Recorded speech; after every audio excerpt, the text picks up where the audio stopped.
का जमीन बेचकर या कहीं खेत खलिहान को रखकर पैसा लेकर आप इस भर्ती को लेकर, है ना, पैसा दे रहे हैं, बैकडोर एंट्री की इच्छा रख रहे हैं, तो बिल्कुल मत कीजिए ये काम आप लोग। क्योंकि आप किसी का आज हक मार तो लेंगे, लेकिन क्या पता कल आपका ही हक कोई मार ले। तो इस चीज से डरिए थोड़ा। जय हिंद साथियों, स्वागत है आप सभी का एजुकेशन केयर 6 में। चैनल पे आप नए हैं तो अभी नीचे रेड कलर के बटन को दबाएं, चैनल को सब्सक्राइब कर लें। पुराने हैं, नोटिफिकेशन नहीं जा रहा है तो एक बार अनसब्सक्राइब करके सब्सक्राइब कर लीजिए। हो सकता है कि नोटिफिकेशन आप लोग तक जा ही नहीं रहा हो, तो आप लोग को ये काम करना होगा। लेकिन बेल आइकन दबा लें, और फिर भी अगर नोटिफिकेशन नहीं जा रहा है तो हमारा टेलीग्राम ज्वाइन कर लें। वहां पे मैं वीडियो के लिंक शेयर कर देता हूं, ताकि जो है आप लोगों से कोई भी बहाली की प्रक्रिया छूटी ना रहे। क्योंकि अगर वो बहाली की प्रक्रिया छूट भी जाती है तो मैं ऐसे वीडियोस बना के डाल रहा हूं, जैसे कि कल रात में भी मैंने एक वीडियो डाला था जिसमें कि आप लोगों के लिए वो 5 बड़ी वैकेंसीज के बारे में अपडेट दिया था, उनसे रिलेटेड चीजें मैंने आपको बताई थी, तो उस वीडियो को भी देख लीजिएगा। फिलहाल आज हम बात करने जा रहे हैं दोस्तों बिहार की एक बंपर बहाली के बारे में, जो कि बिहार में सिपाही भर्ती को लेकर निकाली गई है। कितनी? तो 21,391 पद निकाले गए हैं।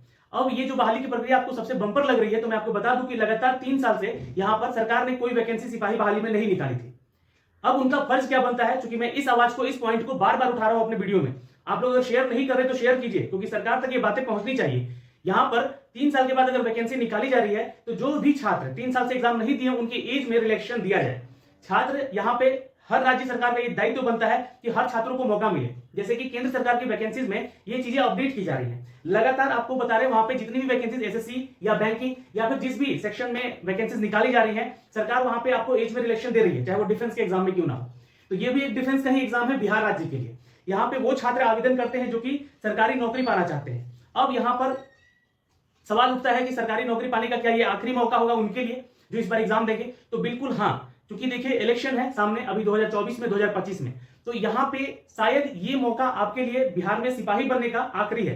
क्योंकि अब बहाली की प्रक्रिया अगले 5 साल में आएगी, अगले 5 साल के बाद भी आएगी। तो जब इलेक्शन होंगे तभी आएगी, ये भी आप जान लीजिए। क्योंकि हर बार तो ऐसा ही हो रहा है, जब इलेक्शन आ रहे हैं, चाहे वो आपके पंचायत के लेवल के हो, चाहे आपके नगर निगम के हो, चाहे आपके विधानसभा के हो, चाहे आप लोकसभा के हो, तभी आपको ये नोटिफिकेशन देखने को मिलते हैं। तो ये हर 5 साल के बाद जो है इलेक्शन आ रहे हैं, तो आप मान के चलिए कि 3 से 4 साल जो है आपका यहाँ पे ये डूबने वाला है अगले 5 साल में। तो ये आपके लिए आखिरी मौका है, तो आप इस आखिरी मौके को बिल्कुल मत चूकिएगा। और मैं उन सभी अभ्यर्थियों से हाथ जोड़ के विनती करना चाहता हूं जो उस राह पे चल रहे हैं कि अपने बाप दादा का जमीन बेचकर या कहीं खेत खलिहान को रखकर पैसा लेकर आप इस भर्ती को लेकर, है ना, पैसा दे रहे हैं, बैकडोर एंट्री की इच्छा रख रहे हैं, तो बिल्कुल मत कीजिए ये काम आप लोग। क्योंकि आप किसी का आज हक मार तो लेंगे, लेकिन क्या पता कल आपका ही हक कोई मार ले। तो इस चीज से डरिए थोड़ा, भगवान से भी डरिए आप लोग। मत सोचिए कि हम अपने खेत खलिहान को रख के किनारे, क्योंकि ये बहाली जो है ना बहुत बड़ी बहाली है।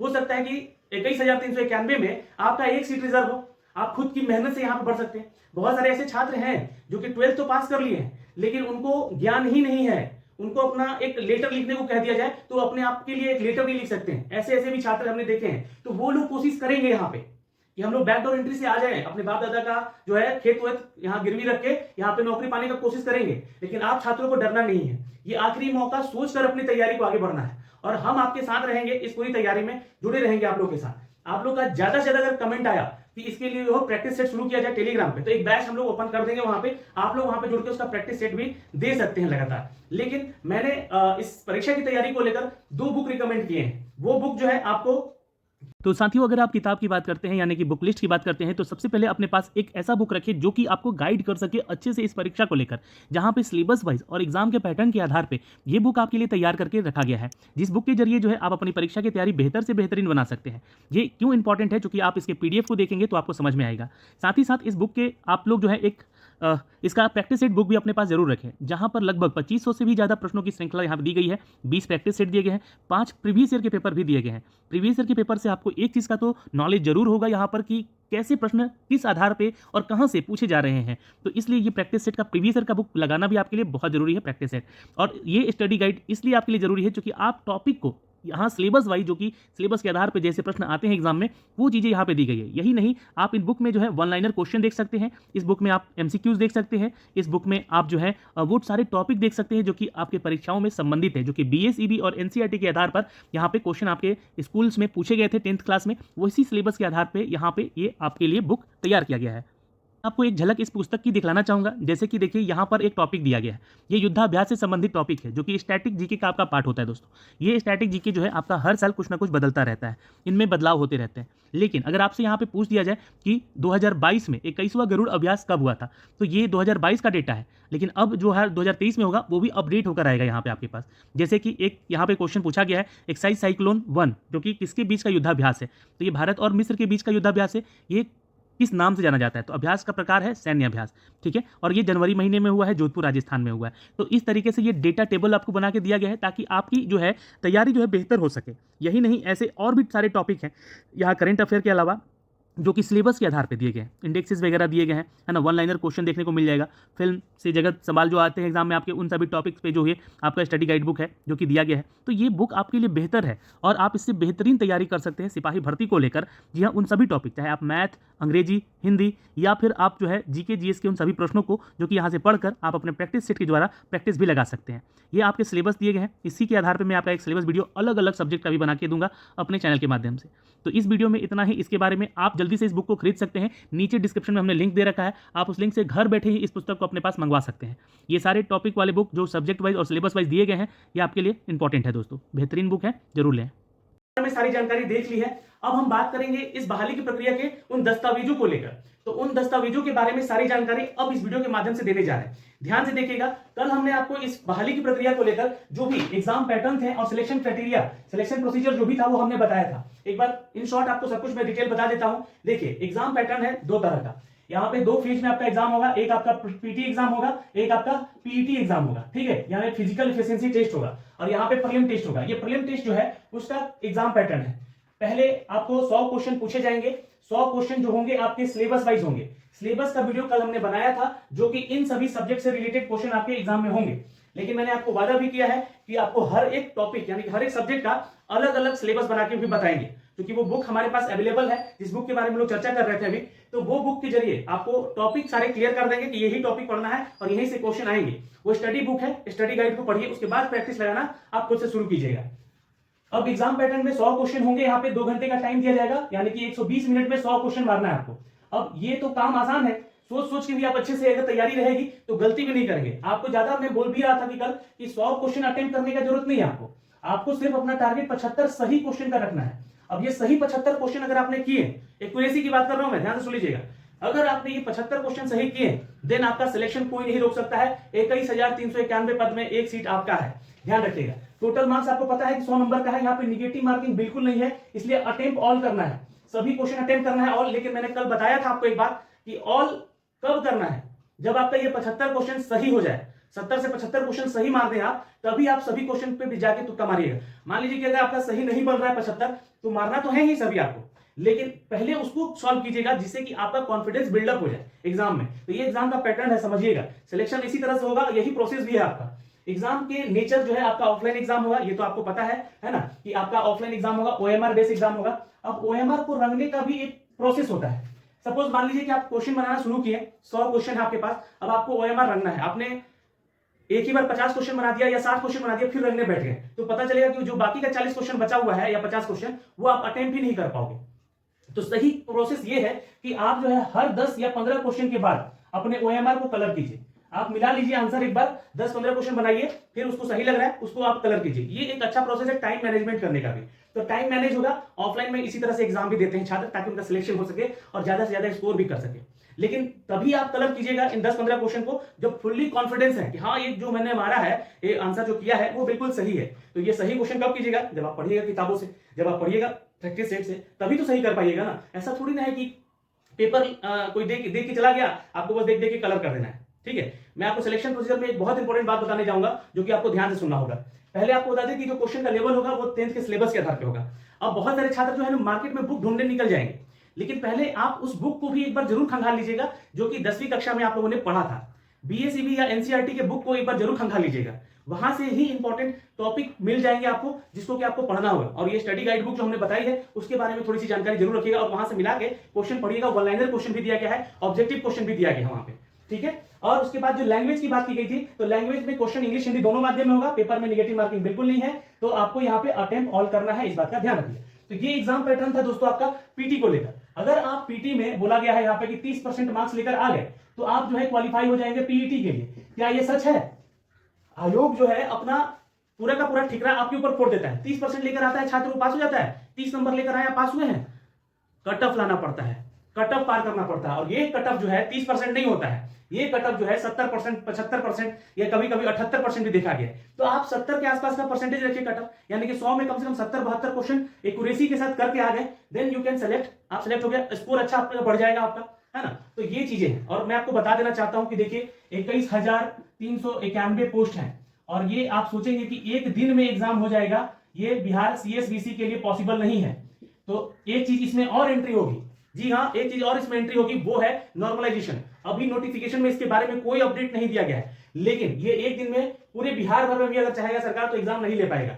मैं आपको फिर से बोल रहा हूं कि इस एग्जाम को एक से ज्यादा दिन में होगा, या 2 दिन में हो, या तो 3 दिन में हो, या फिर हो सकता है कि एक ही दिन में 4 शिफ्ट रख दिया जाए। कुछ ऐसा किया जाएगा जिससे कि इन छात्रों का, क्योंकि 21,000 तो वैकेंसी ही है और फॉर्म भरने वालों की संख्या 10 लाख है, तो आप समझिए कि इस एग्जाम को लेने की जो व्यवस्थाएं हैं वो सरकार को करनी होगी। तो या तो एक शिफ्ट में नहीं हो पाएगा, तो ये 2 या 3 शिफ्ट या 4 शिफ्ट में जाएगा। तो यहाँ नॉर्मलाइजेशन के भी फॉर्मूले लगने के चांसेस हैं।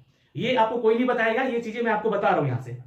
अब बात होती है यहाँ पर दोस्तों सबसे इंपॉर्टेंट कि आपके डॉक्यूमेंट्स की। हमने एग्जाम पैटर्न समझा दिया, आपको सिलेबस भी कल समझा दिया था, और अगर हम बात करें यहाँ पे आज की, तो बुक्स के लिस्ट फिर से आपको बता दिए हैं, इन बुक को रखिए अपने पास, है ना। अब यहाँ पे बात होती है डॉक्यूमेंट्स की। ये डॉक्यूमेंट्स आपके पास होने चाहिए अगर आप बिहार के छात्र और छात्राएं हैं।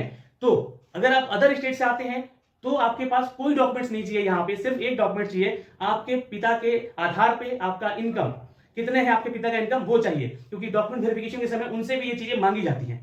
अब बात करते हैं दोस्तों यहाँ पे इन डॉक्यूमेंट्स की। देखिए पहला तो क्वेश्चन यहाँ पे बनेगा कि कौन कौन छात्र इसको आवेदन करेगा। तो इसके लिए बिहार का वो सभी छात्र आवेदन करेगा जो कि 12th पास है ना, और जो है यहाँ पे निवास करता है। लेकिन वो छात्र भी आवेदन करेगा जो कि अदर स्टेट से आते हैं, है ना। अदर स्टेट के भी छात्र इसको आवेदन करेंगे जो कि 12th पास है।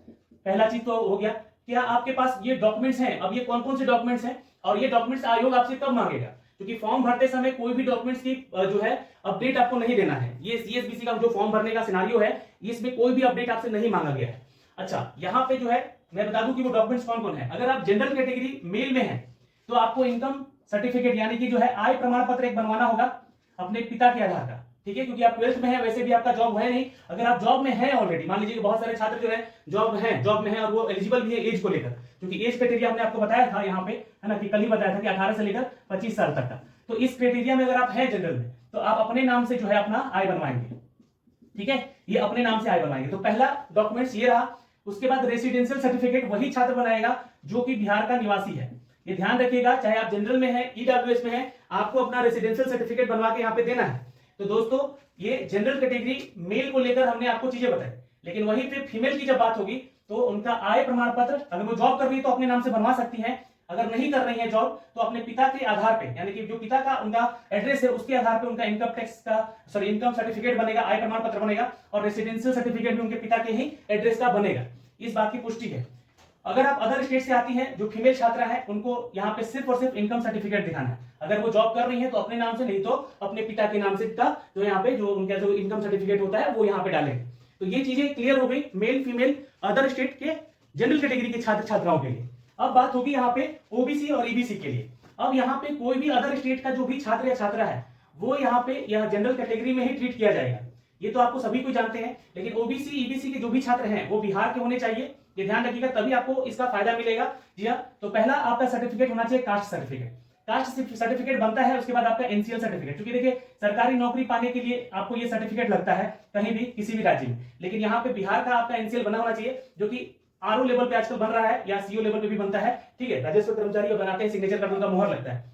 तीसरा यहाँ पे है आपका रेसिडेंशियल यानी कि निवास प्रमाण पत्र, ठीक है, और चौथा है आपका आय प्रमाण पत्र यानी कि ये।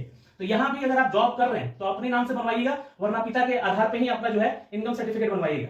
महिलाओं की बात कर रहे हैं यहाँ पे, तो ये अपने नाम से बनवा सकती है, जॉब कर रही है, नहीं तो पिता के आधार पे रेसिडेंशियल जो एड्रेस होगा उनका वो उनके पिता के आधार पे होगा। अगर यहाँ पे जो महिलाएं शादीशुदा हैं, अदर स्टेट से आती है, तो वो जनरल में आ जाएंगी और रेसिडेंशियल सर्टिफिकेट उन्हीं के आधार पे बनेगा जो उनके पिता के आधार का है, ठीक है, तो ये ध्यान रखिएगा। लेकिन यहाँ पे बिहार में अगर वो महिला है, बिहार में उनकी शादी हो चुकी है और ये इसके लिए आवेदन कर रही है, तो उनके पिता के ही आधार का निवास उनको देना है। अभी इसमें कोई बदलाव नहीं किया गया। वैसे बातें चल रही हैं कि निवास प्रमाण पत्र को लेकर यहाँ पे और आय प्रमाण पत्र को लेकर कि ये अपने पति के नाम से भी बनवा सकती है, लेकिन अभी तक कोई ऑफिशियल अपडेट नहीं दिया गया है। जो भी अपडेट आएगा हम आपका साझा करेंगे। एनसीएल आप भी बनवा सकती हैं, है ना, और कास्ट सर्टिफिकेट आपको बनवाना है कि किस जाति से आप बिलोंग करते हैं या करती हैं। तो ये दो चीजें हैं। उसी तरह एससी एसटी के छात्र भी अपना कास्ट सर्टिफिकेट, रेसिडेंशियल और इनकम सर्टिफिकेट जो है यहाँ पे बनवा लेंगे।